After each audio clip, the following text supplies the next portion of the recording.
네, 내일의 수익을 위한 주간 전략에 오신 여러분 환영합니다. 전 아나운서 이연아고요. 오늘도 업사부님과 유창희 본부장님 함께하겠습니다. 안녕하세요. 안녕하세요. 안녕하십니까. 반갑습니다. 자, 오늘은 4월 4일, 드디어 4월 첫째 주가 왔고요, 여러분. 그리고 지금 장 마감하자마자 찾아왔습니다. 저희가 이 2, 3월에 항상 지금 증시가 불안하고 이 불확실성이 있고 지금 계속 피로도가 쌓였던 게 바로 관세 정책을 이제 어떻게 내놓느냐에 대해서 기다렸었는데 드디어 어제 새벽에 발표가 됐습니다. 우리나라가 25% 관세를 부과하겠다라고 발표가 나왔고요. 뭐 일본은 24%, 중국은 34%, 뭐 동아시아 쪽으로는 굉장히 또 이렇게 관세가 좀 비율이 많은 걸로 좀 포착이 되고 있습니다. 이 관세 발표, 좀 월가가 우려했던 최악의 시나리오보다 더 나쁘다라는 이야기까지 나오고 있는 상황이거든요. 그래서 이 간밤에 뉴욕 증시가 정말 막 풍비박산이 났습니다. 뭐 나스닥도 5% 밀리고 필라델피아 반도체 지수도 9%, 뭐 마이크론도 16%. 저는 와 이거 우리나라에서는 서킷이 걸렸을 것 같은 상황이지 않았을까라고 생각을 감히 해봅니다. 어떻게 생각하시나요? 뉴욕 증시 먼저 얘기를 해볼까요? 일단 진짜 타격을 많이 받았다는 게 맞을까요? 이게 어찌 보면 나름 이제 관세에 대해서 사람들이 생각도 많이 했고 네. 또 한편으로는 그렇게 될지도 몰라. 사실 지난주에 우리 유창희 본부장님도 최악의 시나리오에서 이렇게 될 수 있다라고 했고 실제로 그렇게 돼버렸어요. 우리 증시는 상대적으로는 조금은 그래도 선방하면서 개파락했다가 반등, 개파락했다 반등 맞아요. 이런 식으로 이제 방어를 하고는 있지만 네. 뭐 계속해서 이런 하락세가 지속된다라면 우리도 여기에서 자유롭지는 못할 상황이고요.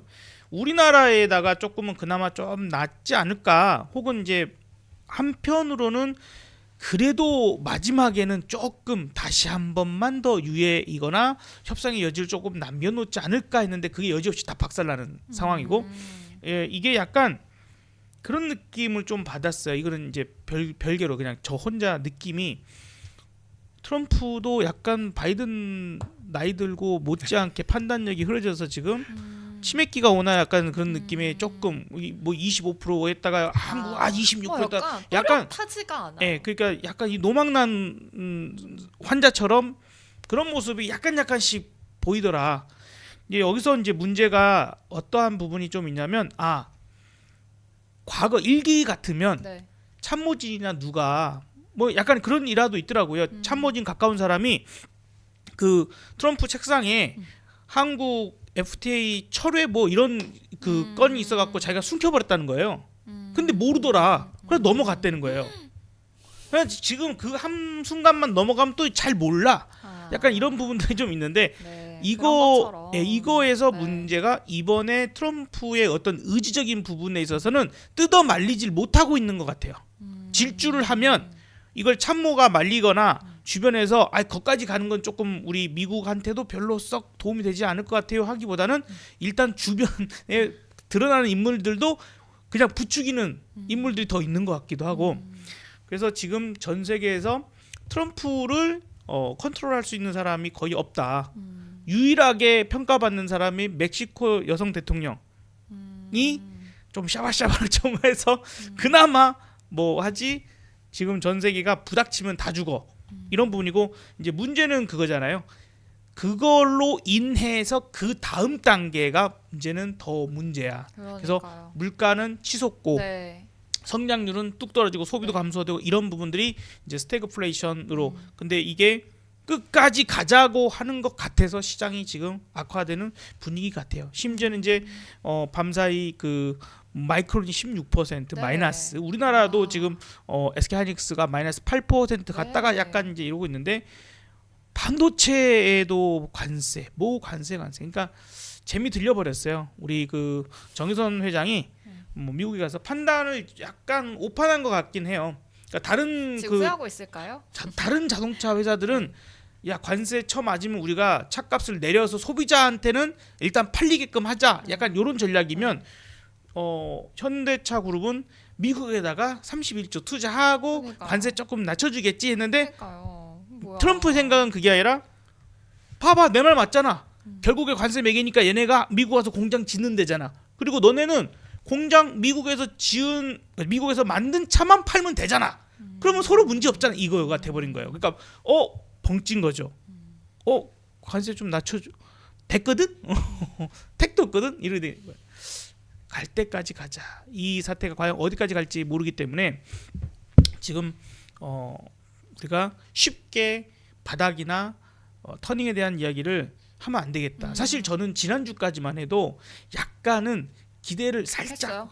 아니 그러니까 그래서 저는 약간 그랬어요. 그러니까 우리 극단적으로 약간 얘기를 하실 때 그래도 혹시나 그쵸. 마지막에 살짝 이렇게 될지도 몰라요. 그거 좀 기대해 보면 안 될까 이렇게 얘기를 했는데 여지없이 박살나는. 그래서 저는 이번에 트럼프에 대한 생각을 어찌 보면은 저 역시도 약간 오판하는 그런 부분은 좀 인정을 해야 될 것 같아요.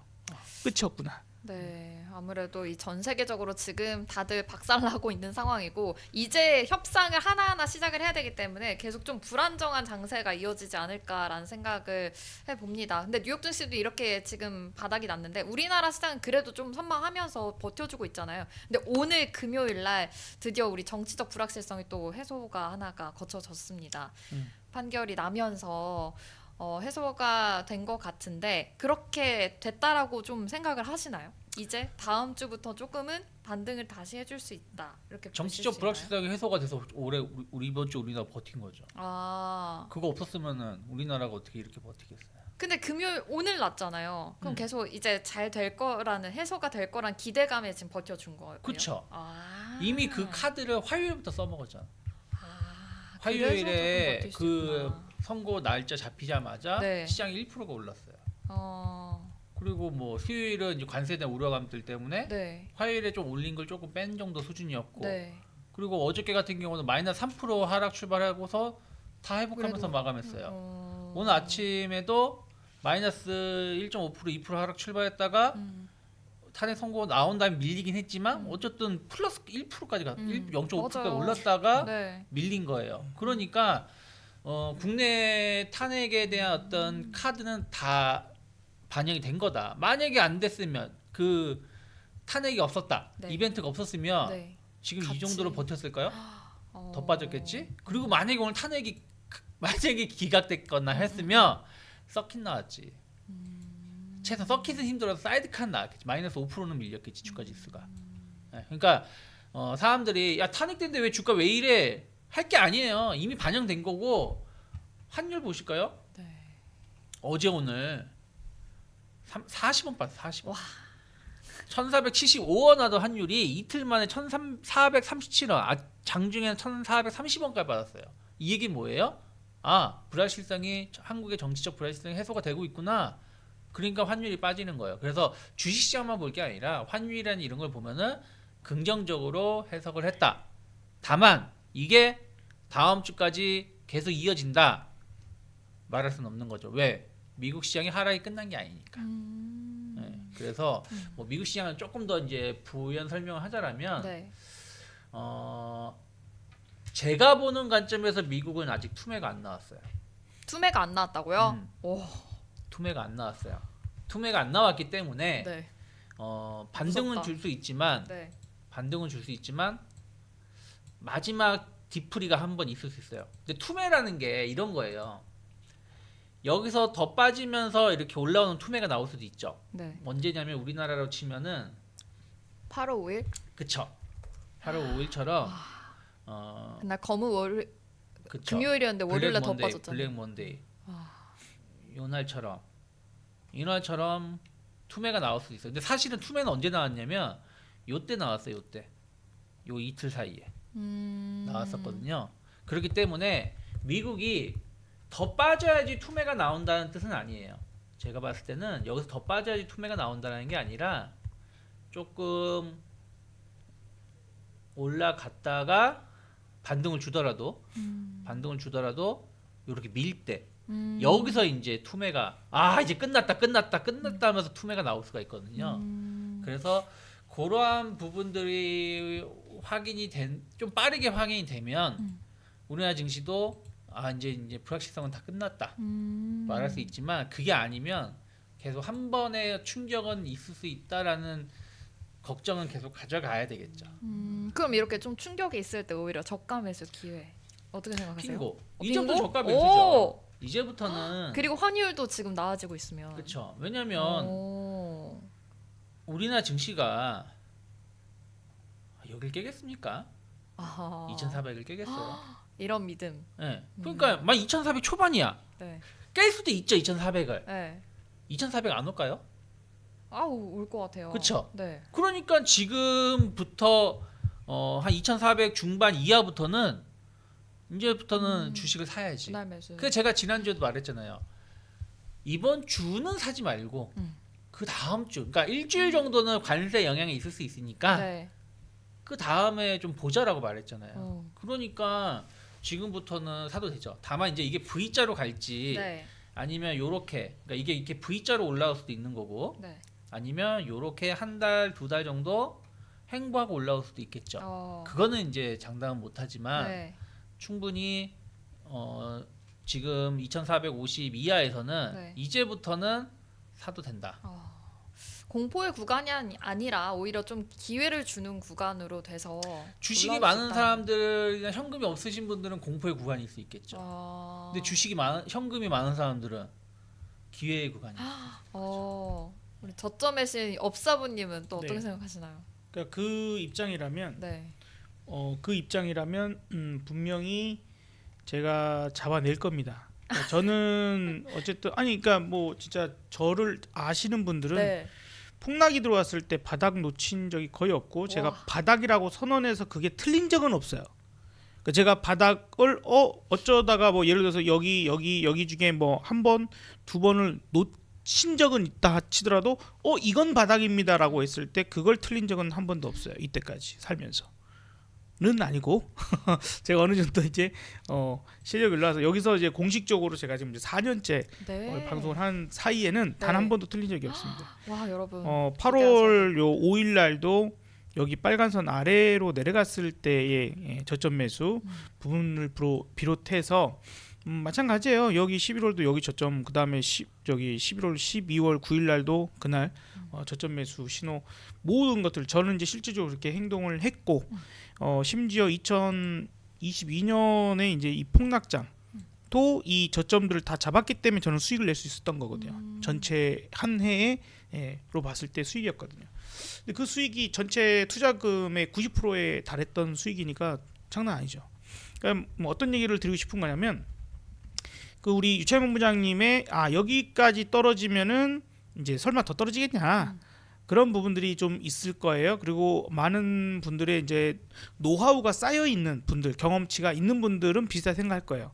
근데 초보자들 이런 분들한테는 이제 여기서 이렇게 반등 시도가 이렇게 쭉쭉쭉 나왔는데 여기서 설마 더 빠지겠어 했다가 빠지면 이 사람들이 멘붕이 오죠. 상당히 멘붕이 올 수 있습니다.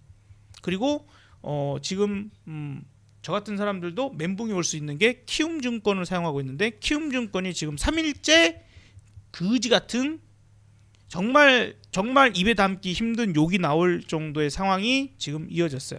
수요일 날 제가 아침 장이 시작하기 전에 동신건설을 팔려고 수요일 날 아침 9시 직전에 매도를 걸었는데 2분 30초 동안 체결이 안 되는 거예요. 근데 체결이 아예 안 되면 동시효과로 상황으로 가격이 그대로 있어야 되는데 가격이 쭉 빠지고 있어요. 말이 안 되잖아요. 그래서 처음에는 이상했어요. 네. 다른 건 다 정상이었는데 이상했어 일단은. 그래도 너무 몰려서 그랬나? 그냥 그날은 넘어갔는데 바로 다음 날 목요일 그리고 특히 금요일은 아침부터 시작해서 11시 그 선고가 이루어지는 그 상황에도 또 한 번 도대체 이 4차 산업혁명이 진행되고 있는 이 시대에 이런 일이 일어난다는 것 자체가 말이 되나 싶어요. 사람들의 멘붕을 어쨌든 개인 투자자들이 가장 많이 사용하는 증권사가 이제 키움증권이고 얘네들 첫날 이렇게 갔는데 사과문도 없고 뭐 도대체 사람을 얼마나 열받게 만들려고 하는지 그리고 보상이라는 그 보상 따위가 얼마나 어떻게 돼서 될 것인지 내가 내 매매가 무너져 버렸는데 내가 샀다 팔았다 요 부분들을 애초에 매도를 걸었는데 매도가 안 돼 버려 가지고 그거 안 되니까 살 수도 없고 뭐가 할 수도 없고 이 상황에 가서 그걸 증명해야지 보상을 해줘 이런 그지가 정말 쌍욕이 나오지만은 거기까지는 하고 어쨌든 멘붕이 와 있는 사람들이 꽤 있을 거예요. 그러니까요. 지금 그래서 먹통 사태로 네. 엄청 다들 불만이네요. 개인 투자자분들이 막 화가 네. 끝까지 머리끝까지 치솟아서 저도 지금 머리가 얼마나 더 이렇게 빠질지 모르겠어요. 그렇게 되니까 생각보다 쉽게 개인 투자자들의 포기하는 어떤 상황이 올지도 몰라. 그래서 조금만 흔들어 버려도 어떤 투매적인 부분이라고 하는 게 불안해서. 몇 가지 요소로 나올 수 있어요. 근데 네. 제일 큰 거는 야 여기서 더 빠질 것 같아. 지금이라도 팔아야 될 것 같아라는 극도의 공포감. 오늘 많이 느끼셨잖아요, 그죠? 그죠? 그래서 그런 거를 느꼈을 때가 되는데 아마도 그런 게 나올. 그러니까 저는 그걸 실시간 잡아요. 지금 어디까지 빠지면 그게 나올 거다. 저는 그건 몰라요. 오로지 장중에 나타나는 지표 한 6가지 중에 3가지 이상이 나오면 저는 그걸 그렇게 정의를 하고 자 지금은 주식을 투매 나오는 상황으로 보고 매수 들어가자라고 이제 저는 이제 작전을 피거든요. 네. 그러니까 그게 지금까지 해서 현재까지는 제가 한 20몇 년 동안 하면서 그걸 발견하고 써먹고 있는 10몇 년 동안은 단 한 번도 틀린 적이 없어요. 이런 사부님의 실시간 저점은 여기서 확인하시면 됩니다. A 프로 들어가면 되는 건가요? A 프로랑 네, 아니 그냥 지금 여기 우리 라이브 들어오시면 현재 되는 겁니다. 현재 그냥 유튜브 라이브 오시면 좋습니다. 되겠고 그래서 그거는요 실시간 잡아야 돼요. 맞아요. 가장 정확하게 잡으려면 그러면 맞아요. 정말 제 자랑이 아니라 저는 그 저점을 그날 진짜 아주 완전히 최저점 있죠. 거기에 앞, 뒤 오차 특히 이제 그 앞쪽보다는 뒤쪽으로 30분 이내에 잡아냅니다. 그러니까 이런 얘기를 할 수 있는 거예요. 실시간 잡아야 돼. 저는 실시간으로 가장 정확하게 잡아요. 그래서 그거는 제 방송 계속 보시는 분들 참여하시는 분들이라면 그건 제가 잡아드릴 겁니다. 그러니까 그렇죠. 더 빠지면 투매 잡으면 돼요. 그때는 걱정할 필요 없어요. 네, 그러니까 그 부분이 이제 왜 투매가 아직 안 나왔냐 네. 말할 수 있는 게 네. 지금 이번에 3월 27일부터 시장이 조금 밀렸잖아요. 외국인은 계속 주식을 팔았어요. 엄청 팔던데요? 막 엄청 1조 팔았죠. 넘게. 오늘 1조 8천억, 야. 어제 1조 한 4천억. 네. 이거 다 개인이 다 받아갔어요. 상대자가 개인이야, 파트너가 대부분이 기간도 네. 있긴 하지만 코스닥도 마찬가지예요. 코스닥도 매도가 크게 나왔는데 다 개인이 받아갔어요. 네. 그럼 투매가 어디 있어? 그렇기 때문에 수급적으로 보더라도 출렁거림이 한 번 있을 수 있다. 다만 그 출렁거린다고 해서 막 주가 지수가 저기 막 2,300가 있고 이건 아닐 수 있다. 그러니까 그냥 장중에 흔들어도 투매를 만들 수도 있어요. 오늘 어쩌면 뭐 배터리가 일부 투매가 나왔을 수도 있어요. 손절매가 신용 융자 매도가 나왔을 수도 있어요. 그래서 반등을 줬을 수도 있는 거예요. 근데 만약에 이제 하이닉스 조금 여기 더 밀리잖아요. 반대 매매 나올걸요. 하이닉스가 이틀 동안 한 10% 넘게 밀렸잖아요. 오늘 6% 네. 밀리면서. 네.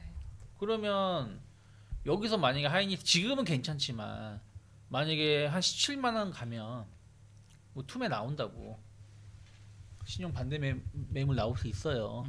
그래서 그런 거 감안하면 아직 투매는 안 나왔다. 근데 그래서 쉽게 우리가 바닥은 아니다. 하지만 여기서 더 밀리면 네.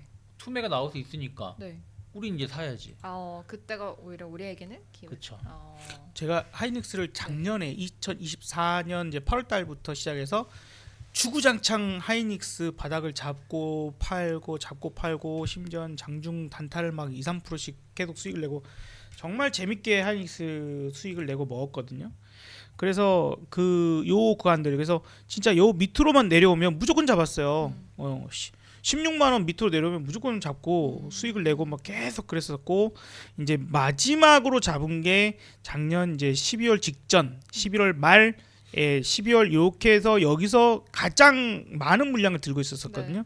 근데 누가 개 엄한 짓거리를 하는 바람에 저도 무서워갖고 어쩔 수 없이 일찍 던지는 바람에 이 수익을 못 먹었는데 자 무슨 얘기를 드리고 싶은 거냐면 맞아요. 저는 여기서 이제 더 떨어지면은 이제 17만 원 정도까지 지금 각오는 하고 있는데 네. 거기까지 떨어지게 되면은 아마도 하이닉스를 작년에 재미나게 사다 팔았다 하면서 꽤 수익을 정말 크게 먹었거든요. 네. 또 먹을 것 같아요. 또 죽지 않을 종목이다 보니까 그 아까 그 지수적인 어떤 움직임과 네. 지금 사람들의 어떤 멘탈적인 부분들과 여러 가지 것들이 조합을 했을 때 네. 아마 그 정도까지 떨어지는 상황. 그러니까 이미 미국에서 마이크론이 무려 16%의 어떤 하락을 보여주고 있으면 반도체에 대한 공포감, 트럼프 저거 한다고 하면 기어이 처하네라는 이 부분들에서 나타나면 진짜 그러면 또 빠지겠죠. 그럴 때에 사람들이 과연 그 상황을 이겨낼 수 있을까? 일반 투자자가 어렵다는 거죠. 그러면 투매가 나올 확률이 높아. 그러면 그거를 기관이 됐던 혹은 외국인 됐던 받아내야 돼요. 걔네들은. 그리고 이제 충분히 그 정도면 매력에 대한 어떤 부분들도 느낄 수 있을 거라고 좀 보여집니다. 어쨌든 그것도 실시간으로 잡아내야죠. 네. 우리 이제 마켓 파워에 쌍다 나올 때 잡으면 거의 수익 내니까. 그러니까요. 지금 말씀해 주신 대로 이게 마켓 파워구나. 마켓 워치라고 써놨네요. 마켓 파워로 같이 함께 하시면 되는 겁니다. 아, 요거 마켓 워치가 아니라 마켓 네, 마켓 파워. 마켓 워치는 다음 시계 아니야? 시계? 제 바꿔놓을게요. 웬 와치를 아, 저점에만 신경 쓰느라고 마켓 파워로 함께 저 하시면 단어가 됩니다. 워낙 많이 유명하죠. 마켓 워치가 여기저기서 마켓 워치. 아무튼 뭐. 저희에게는 이렇게 든든한 마켓 네. 파워가 있다는 거. 그래도 좀 저점이 언제 뭐 지금이 아닐 수도 있고 또 올 수도 있지만 그래도 지금은 우리에게는 기회가 될 수 있다는 걸로 좀 파악하시면 될 것 같습니다. 제가 한 가지 더 궁금한 거는 지금 미국 시장은 계속 지금 뭐 이런 관세에 대한 우려 때문에 막 흔들리고 있는 상황이잖아요. 이 주말에 파월 의장의 이야기가 또 있을 거란 말이에요. 그럼 이런 이야기가 조금 긍정적으로 나오면 다시금 좋아질 이런 기술적 긍정적인 기술적 반등이라고 희망으로 갖지 말라고. 내가 그 얘기 안 하려다가 길어질까봐 네. 내가 그 얘기 빼려고 했던 건데 아, 어저께 미국 증시가 조금 아침에 조금 이제 좀 올리려고 했었던 것 중에 하나가 네. 이 패드워치를 보면 네. 좀 금리 인하 가능성이 조금 생겼어요. 네. 이게 거의 제로였거든 5월달에. 네. 근데 30%까지 올라왔고 6월달 회의에서는 거의 뭐 60% 금리 인하한다. 네. 그래서 파월이 이걸 구제해 줄 거다. 헛소리하지 말라 그래요. 아 그래요? 왠지 알아요? 금리 인하할 땐 주가는 항상 빠졌다니까. 아 금리 인하하는 게 좋은 게 아니라니까. 금리 인하를 할 정도면 네. 지금부터 10%더 빠져야 돼요. 아 그래요? 안 그렇습니까? 그리고 금리 인하를 하려면은 지금 금리 인하를 쉽게 못 하는 게 네. 물가 인상 때문에 금리 못 하는데. 네. 그러니까 또, 금리 인하가 좋은 게 아니라니까요. 금리 인하를 애진간이 다 해가지고 이제 더 이상은 못해. 그치. 이제 아니 이제 올려야 되려나라는 얘기가 나올 때가 오히려 진진 마지막 좋아요. 카드. 그럼 더 이제 어. 야 금리 0%인데 어떡하냐? 그 금리 인하를 하려면 금리 인하를 땅땅땅땅 했을 때 마지막에서 이제 올라오는 거지. 네. 첫 금리 인하할 때 두 번째 금리 인하할 때는 주가 계속 빠진다니까요. 그 대신에 이제 네. 일시적인 반등은 있을 수 그치. 있어요. 네, 근데 네. 그거 갖고 뭔 소리냐 금리 인하 하면은 그날 올라가던데 네, 그날이나 잠깐 그건 아. 잠깐이고 큰 그림에서는 그렇지 않다라는 것도 아셔야 돼요. 금리 인상도 마찬가지예요. 금리 인상도 처음에 금리 인상할 땐 주가가 좀 잘 버티지만 가면 갈수록 주가 계속 빠지잖아. 왜 그러겠어요? 금리 인상하면 비용이 많이 들어가니까. 하여튼 그런 것들이 있어요. 아, 그래서 금리 인하가 네. 결코 답은 아닐 수 있다. 답이 될 수가 없죠. 될 수 없다. 트럼프 이 새끼가 네. 그 관세 매겨가지고 저 아이폰이 미국에 330만 원 그러니까요. 된대요. 네. 그럼 아무리 미국 사람이 소득이 많아도 330만 원 쉽게 살 수 있을까요? 쉽게 못 사죠. 근데 그 금리 인하한다고 살 수 있을까? 이미 330만 원인데 만약에 카드 할부 0% 하면 뭐해? 내가 200만 원을 주고 사던 걸 330만 원 주고 사야 되는데. 그래서 지금 너무 극단에 가는 흐름이 네. 이제 좀 제가 초반에 얘기했던 부분처럼 이게 트럼프가 양보를 안 할 것 같은 느낌이 이제 지금에 와서는 들어버리고 이제 사람들의 어떤 분노적인 마음이 지금 캐나다도 엄청 열받아서 그쵸. 양키 고홈하고 있고 네. 유럽도 그렇지 네. 뭐 원래 중국은 이제 그랬을 거고 우리도 지금 배신감을 많이 느끼잖아요. 그렇죠. 예, 그저 멕시코는 그냥 샤브샤브하고 아주 좀 우리게 봐주면 안 될까? 그리고 그것도 대통령이 그나마 고개 수그리고 지금 그러고 있는 거고, 이게 이제 결국에 걱정되는 것은 이제 보복 관세, 또 맞아요. 관세, 네. 감히 우리한테 덤벼 또 하면서 이제 공멸하는 이런 상태를 보고 있는 거기 때문에 미국의 어떤 파월이 뭐 어쩌고저쩌고 좀 한다고 해서 될 건 아닌 것 같아요. 이거는 트럼프가 좀 정신을 좀 다시 좀 정신끈을 좀 잡아야 좀 상황이 개선되지 않을까. 근데 그 자존심 높으신 분이 쉽게 굽히는 게 자존심인 건지 노망인 건지 지금 모르겠어. 이제 구분 모르겠어. 아이 뭐 용산에 사람 노망도 없는데도 그지락거려 정말 아무튼 지금 트럼프 대통령이 이 관세 발표가 너무 큰 파장을 일으키고 있고 앞으로 이제 협상이 시작이 되고 어떻게 또 흘러가날지 모르니까 좀 이 점을 유념하시면서 미국 증시는 아무래도 좀 관망세로 좀 지켜보셔야 될 것 같아요. 대신에 이제 그래도 여러분들한테 저희가 좀 관세가 문제면 관세 피해가는 거를 좀 보세요. 라고 얘기를 해서 엔터 같은 것도 상당히 강조 많이 좀 엔터 잘 가잖아요. 맞아요. 저희 주간 전략 2부에서 항상 또 수익 나는 종목들 잘 알려드리고 있는데 진짜 저도 많이 배워서 또 수익을 또 빨갛게 내고 좀 밥값도 벌고 이러고 있거든요. 그래서 여러분들도 그런 종목들 알러 2부로 찾아오시면 되겠습니다.